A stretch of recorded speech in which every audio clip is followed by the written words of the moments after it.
Welcome to Moneyweb at Midday, the actuality news show, offering unique insights and in-depth analysis featuring South Africa's top business leaders, newsmakers, and analysts for today's professionals. Your host, Jeremy Maggs.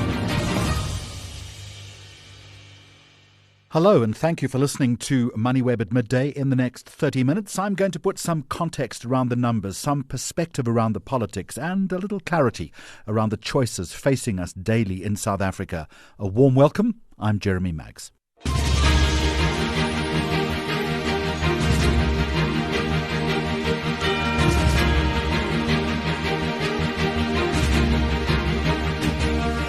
Coming up on the program today, 4 contamination incidents at Koeberg, but can Eskom still guarantee nuclear safety?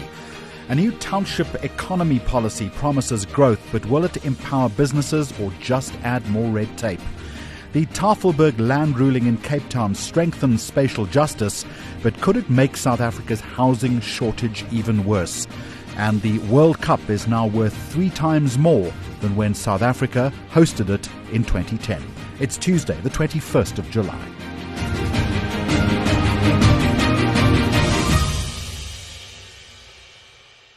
4 radioactive contamination events at Koeberg in just over 2 weeks are raising fresh questions about safety at South Africa's only nuclear power station. Now, Eskom and the nuclear regulator insisting that no radioactive material escaped into the environment, that nearby communities were never at risk. But repeated failures during maintenance, I think, does demand closer scrutiny. And in that respect, I'm going to talk now to Velaphi Ntuli, who's Eskom's chief nuclear officer. Velaphi, a very warm welcome to you. So 4 contamination events in little more than 2 weeks. Why should South Africans believe that Koeberg is safe? In an outage, we perform over 20,000 activities, and a limited number of those result in a localized airborne radioactivity. So it is expected. It is not something that is not expected. All right.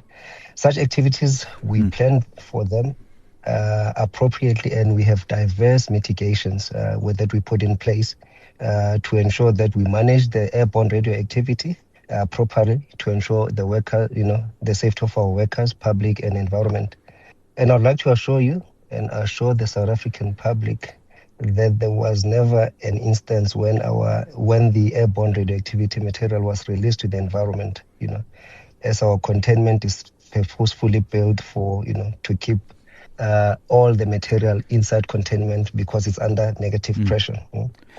The slightly elevated levels of radiation that we have seen, and I'm happy to go to each and every one of them, but, broadly, the slightly elevated and localized levels of radiation that we have seen, only 4 workers were exposed between 11 and 20 microsievert, and you contrast that to 20,000 microsievert, which is our annual limit, about 100 microsievert that you get if you do a X-ray, and about 400 microsievert that you get when you do a mammogram.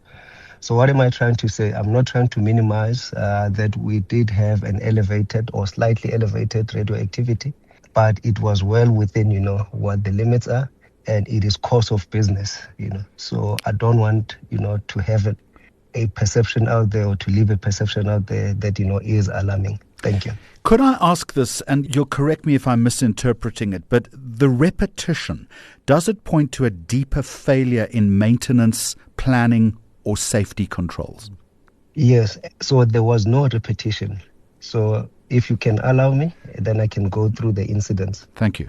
The first incident of the 30th that's been spoke about as an incident, it was not a radioactive incident, so an airborne radioactive incident. So when we work in containment, we are issued with what we call electronic personal dosimeters, all right? Those are programmed for 2 things: the intensity of radiation and the amount of dose that you get in containment. So one of our workers, and we know that there are hotspots within containment where if you get closer to that hotspot, you pick up, higher radiation dose, then you have to move away. So that was the alarm that happened, so that incident really has nothing to do with airborne. The second incident is the one that has to do with airborne, where one of our portable ventilation system became defective. The power cord became bent, and therefore, there was elevated or slightly elevated airborne incident. And there were 31 workers in containment at that point, which we withdrew and we tested them, and their levels were low. All right. Then the third incident that I would also like to mention, well before we have monitors that are monitoring, and well before we saw an increasing trend, the workers were withdrawn. And why is that happening? Because we know that we expect this. The activity that we are doing, we know that it induces this, and therefore we stop work and withdraw. Then the last incident, exactly the same. You can't say when you stop driving your car while the oil life of the car is still 40%, and you're saying the oil has failed. So because we knew that this is coming, the levels are getting high, we stop the activity, they subside, and then we continue working. So it's not a failure or any incident at all. So I do understand it. It does clarify it. In spite of the mitigation that you've outlined to me, though, do these events raise any questions, in your opinion, about granting Koeberg another 20 years of operation? No, it does not.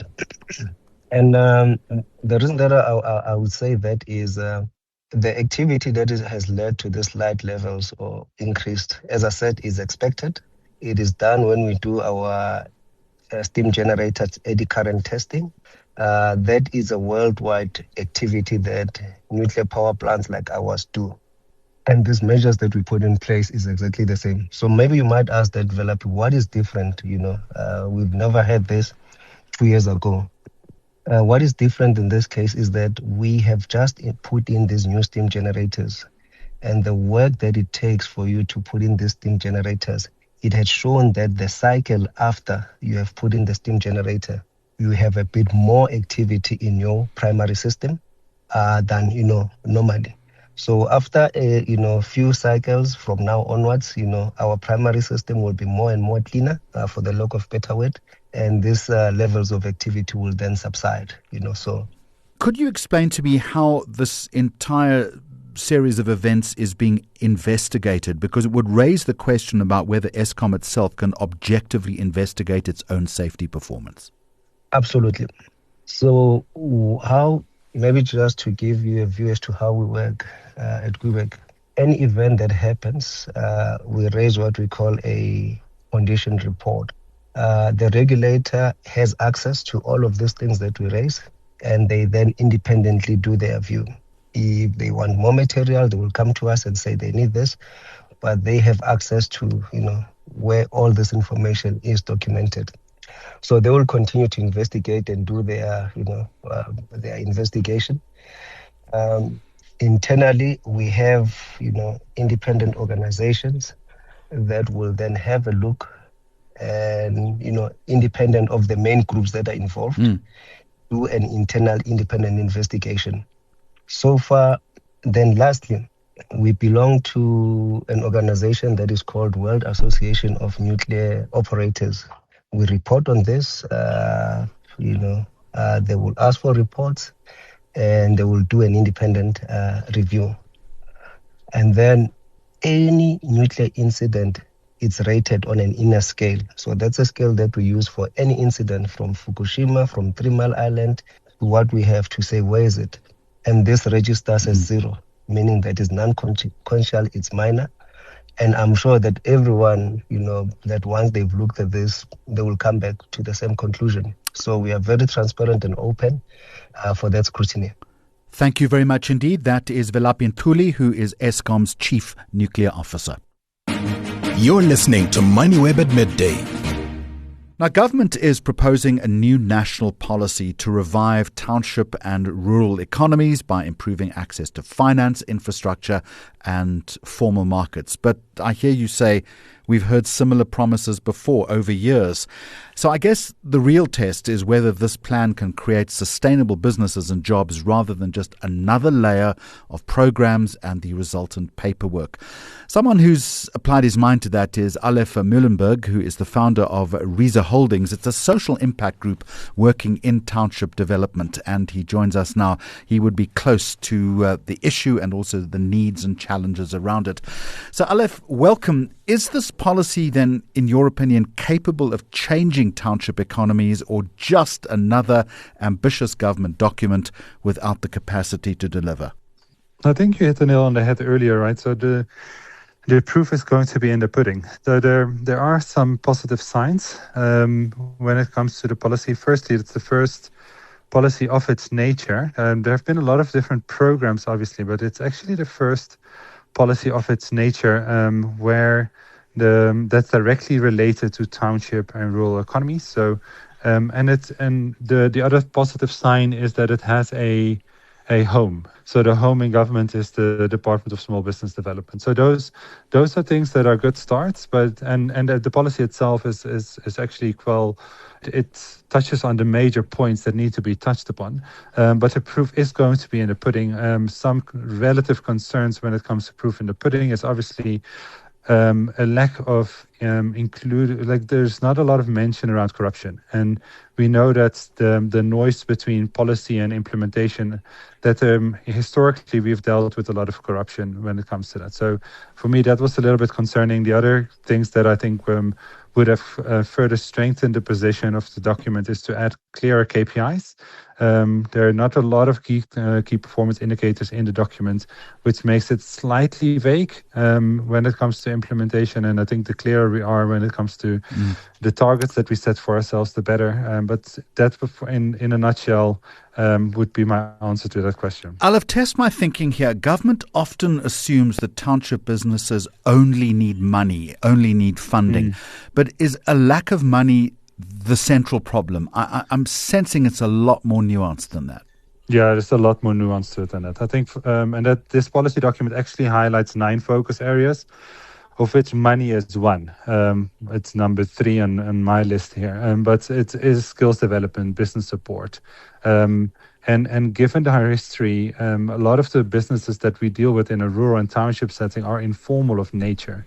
So it also should be around incentives for businesses to formalize, because if they formalize now, it's actually going to cost them money, right? So now they suddenly have to pay SARS and registration fees and bank fees. Well, before they didn't have to. So incentivification of small businesses to formalize and therefore being able to trade outside of their communities is going to be a big thing. Technology and innovation is going to be a big thing. Market access. So I mentioned before just now that a lot of the businesses that we deal with aren't able to work with formal businesses because of their informal nature, but they need that work in order to grow and scale and create jobs. So market access is a big thing. And then things like policing and public services to ensure that when businesses are started, that we don't have things like the riots of 5 years ago, where thousands of businesses were looted and went under. That policing is effective and efficient. So those are just a number of things that I can think of that some are in the policy, some are not, that are way beyond just funding. Let me suggest to you along that line that you can have as many policy papers as you want, but unless there is reliable electricity, that roads are improved and municipal services the country over are improved, it's not going to make any difference at all. Yeah, look, to the credit of our people, they're incredibly resilient. And so despite all the challenges, there are still a number of examples of businesses who have started in those rural and urban settings and have made a living for themselves and their families. But now imagine if they did that in a functioning community where they had access to clean water, electricity, good infrastructure, and they didn't have to deal with people who are threatening them if they don't pay them security fees, kind of thing. So those are just hindrances that deter a lot of people now from starting businesses or even starting their own self-employment business, if that makes sense. So currently that's just if those conditions are in place, we would see a lot more growth in the sector, and we would see a lot more jobs created that are urgently needed. What is your understanding of the policy's wording on formalization? Because on the surface, surely if that's the case, it could end up imposing taxes, compliance costs on many businesses that are living hand to mouth anyway. Yeah, so that is, for me, is one of the weak points. Is it does speak about regulatory reform, so simplifying compliance. And we've seen some good progress in that with the Banapele registration about early childhood development centers, that registering with DSD or DBE in this case is for ECDs is now easier and less cumbersome and doesn't cost them anything.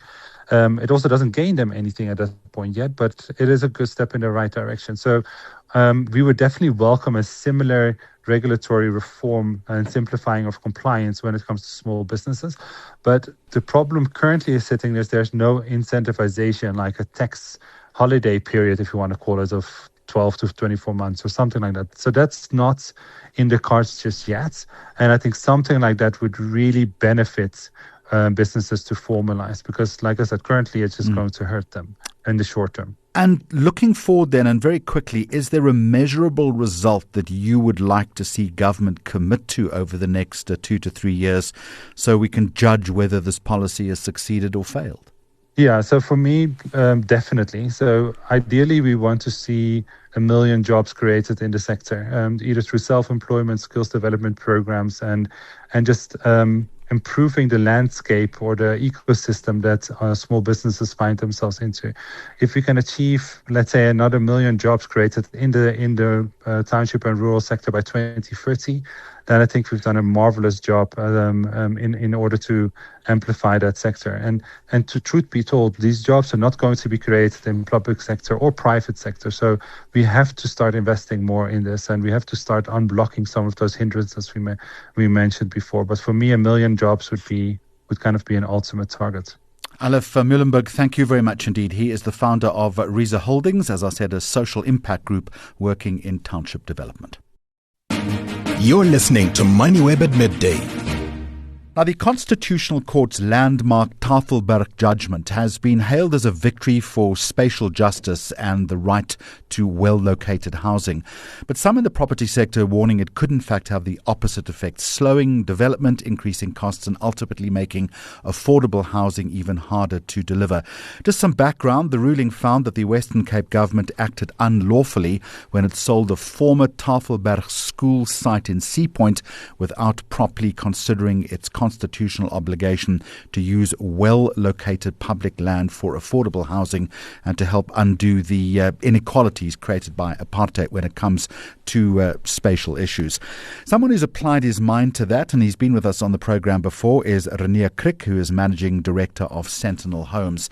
Renier, welcome back. And are you suggesting then that the Constitutional Court has made South Africa's housing crisis worse?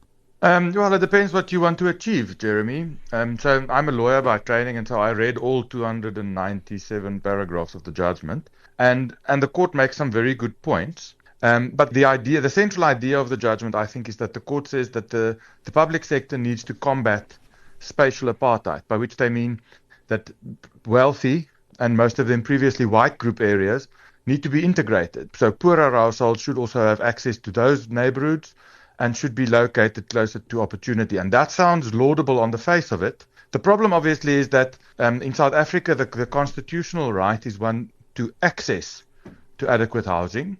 And unfortunately, providing access in an expensive neighborhood will have the effect that less access is provided in total, right? Because there are limited resources for the provision of housing by state sectors. And a piece of land in Sea Point and an equally sized piece of land in a suburb to the north of Cape Town, you can build the same building, but the total cost to the fiscus is higher in Sea Point because the land is more expensive. You can house more families if you don't do it in expensive neighborhoods that are tourist hubs and central suburbs of Cape Town. And so there's a competing interest here. There's this idea that we're symbolically slaying the dragon of apartheid-era spatial planning legacy by granting poorer households access to wealthy suburbs. And that is not bad. The effect of that, and we just must be honest, is that fewer households will be housed in total. It will take longer to provide to provide housing because of this ruling. So, Renier, let me push back on your argument if I can. Isn't the court simply saying poor South Africans deserve to live closer to jobs and opportunities rather than being pushed to the outskirts? And it seems to me that you're suggesting efficiency should take precedence over redressing apartheid's spatial legacy. Yeah, so I'm not saying that I'm not saying that any one thing should take precedence. And it's important, I think, that I'm not making a political point. I'm not in favor of apartheid-era spatial planning.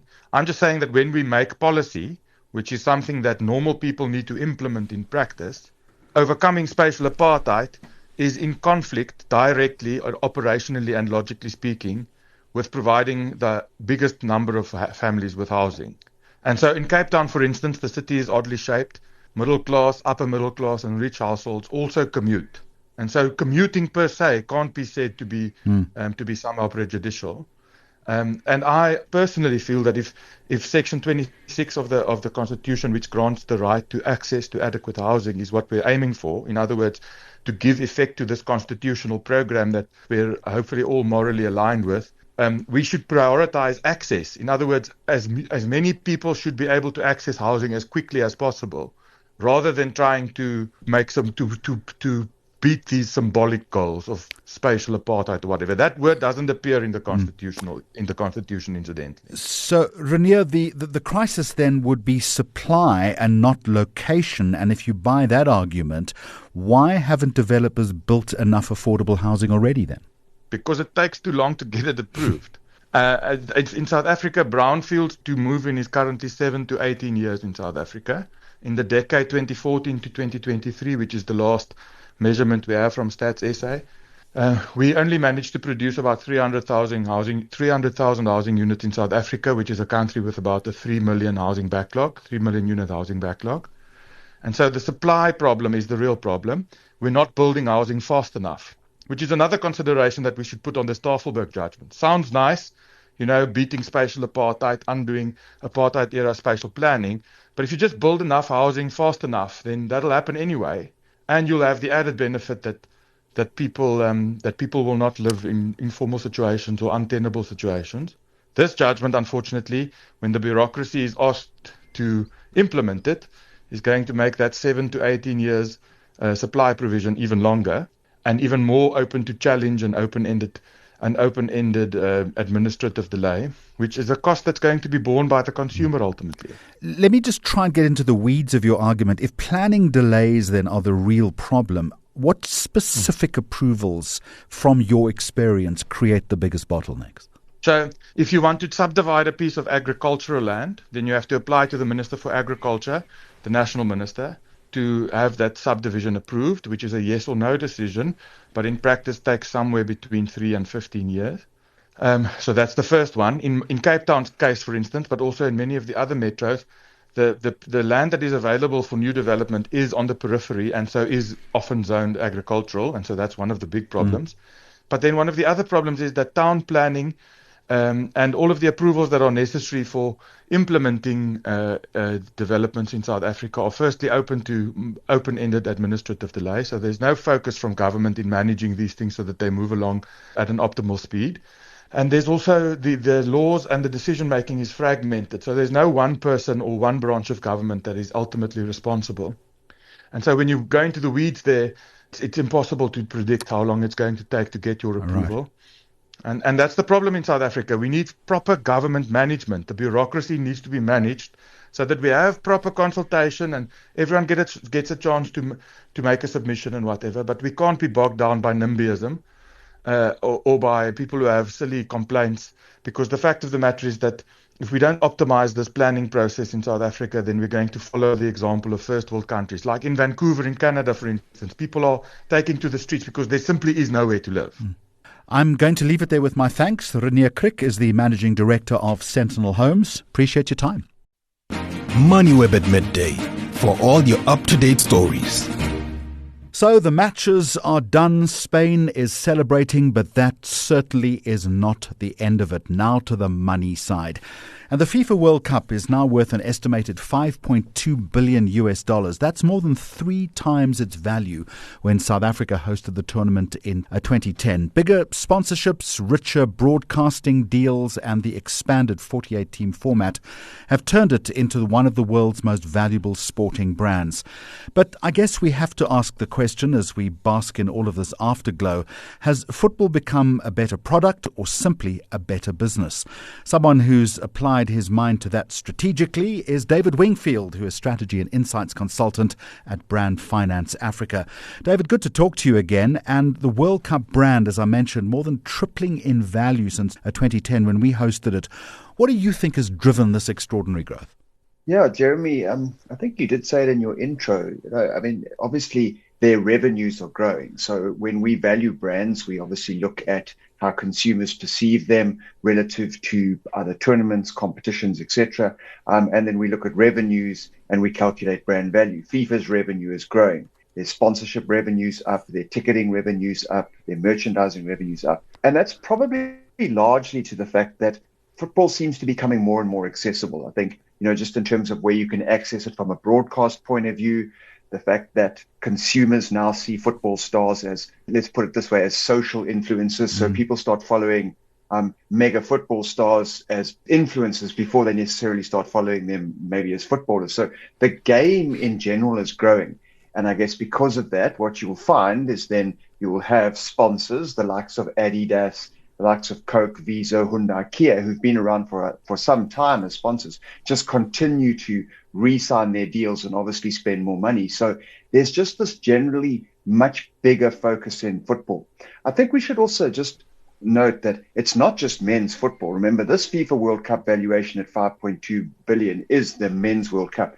But let's remember that the women's game is also growing. So football in general, whether it's the Women's World Cup, whether it's women's AFCON, whether it's the big tournaments in Europe and with women's teams, everything in football is just kind of growing. And I think FIFA's clearly got that piece right. It is becoming a bigger business.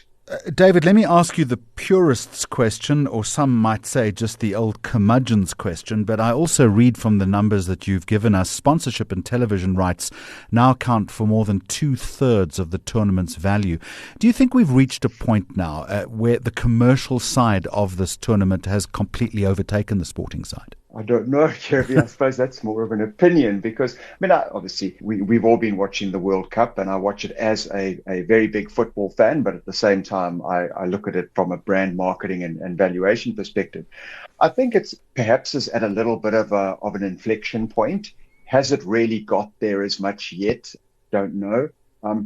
There's no doubt that, I suppose the forerunner of how you really commercialize sport has always been sport in the US, and think, how they do their Super Bowl halftime show, etc., which we saw last night for the first time. So there's definitely this kind of FIFA learning from some best practice elsewhere and saying, what can we implement here? Whether or not it's past the point where it's getting in the way of the game, I don't know. I suppose that depends who you ask. Most diehard fans, I think, in the last 2 to 3 weeks have been saying that they think it's gone too far, but these are diehard purists. I think many other people who just watching the game may argue the other side of it, which is, it's a great product. It's good to look at, and I'm happy with what I'm seeing. But I don't know whether we've got there yet. You talk about accessibility, and there are so many different places where we can now watch it, but I'm thinking about the actual tactility of the whole thing. And the report, or your report, talks about growing concern over accessibility. Are we reaching a point, maybe we're there, maybe we're getting to that point, where the World Cup itself becomes a product that ordinary supporters can no longer afford to experience in person? Yeah, I do think that is the case. I think we are, it's easy to get to consume the World Cup in social media, in streaming, on television. That's the simple piece. Actually getting to a tournament like this one that's just been held in Mexico, Canada, and then in the May in the US is becoming more expensive. The controversy around FIFA ticketing prices that it is starting to exclude people. I think there's no doubt that if you look back, a kind of few decades and look at who's the majority of the crowd at a final, they would probably be from the nations that are competing, largely. That's not necessarily the case now. Yes, people are wearing the gear and they're supporting Argentina last night or Spain, but are they necessarily Argentinians or Spanish people? Maybe not, because can the average person afford to get there, to afford the ticket? Probably not. But isn't that the way of the world now, I suppose, where when you just put your ticket pricing on a pure supply and demand, we've had that case in South Africa recently with Springbok Test rugby. Yeah. A lot of complaints about ticket pricing, but when the demand exceeds the supply, I suppose federations will continue to walk that line because they can, frankly, demand that sort of price. So if somebody's willing to pay it, they'll take it. Whether or not that's the right thing to do is a completely separate debate, but it seems that they're going to continue to do that. On another track, this tournament was full of controversies. I guess all tournaments have their controversies in one way or another, but particularly around governance, human rights, and certain hosting decisions. Yet the World Cup brand, as we're discussing, keeps getting stronger. I suppose we might have reached a point again where fans simply separate the football from the politics, right? Yeah, I think that's always the thing, is that the FIFA World Cup brand is the football. Is it FIFA? No, it's actually the football. It's the tournament. The fact that it's called the FIFA World Cup is what it is. And that's what people are supporting. And I think it does transcend the politics of the day, the controversy of the day. I mean, we can go back to 4 years ago in Qatar. For whatever Qatar's records are, the reality is that what the tournament did for Qatar is it moved them, because Brand Finance also has soft power rankings, it actually moved them from a ranking of 26th to 20th. Of course, there's other things that are involved in that, but it really did shine a spotlight on Qatar, the country, and it moved their global soft power in the right direction. And I think that's what will be interesting about the US in this tournament, as we measure soft power again later this year and early next year, is what has this done for the US? Because whilst the US soft power from a ranking point of view doesn't generally change, what we have seen is over the last 3 years, the US has actually gone backwards in terms of its mean net or mean soft power. And has this tournament improved it, or has the controversy that many would argue the US has brought to this tournament, may that actually do further damage? We don't know. We will see. But certainly, as football, the product goes, it seems fans are able to step back and say, I love this game, irrespective of the host, the federation, right, etc. And I guess the one thing that we can all agree on, David Wingfield, is that for South African fans, a couple of early nights now, which I think many of us will welcome. David Wingfield, Strategy and Insights Consultant at Brand Finance Africa. David, thank you so much. And on that note, we are going to finish Tuesday's program. You've been listening to Moneyweb at midday, and we are here every weekday at noon with the latest in current affairs, the economy and policy. You can always catch the podcast version a little later. Thank you for making us part of your day. Until next time, goodbye. Listen to the daily live stream of Moneyweb at midday, or download episodes on moneyweb.co.za, the Moneyweb app, Apple Podcasts and Spotify, or follow Moneyweb News on social media for more updates. Moneyweb, your trusted source for business and investment insights.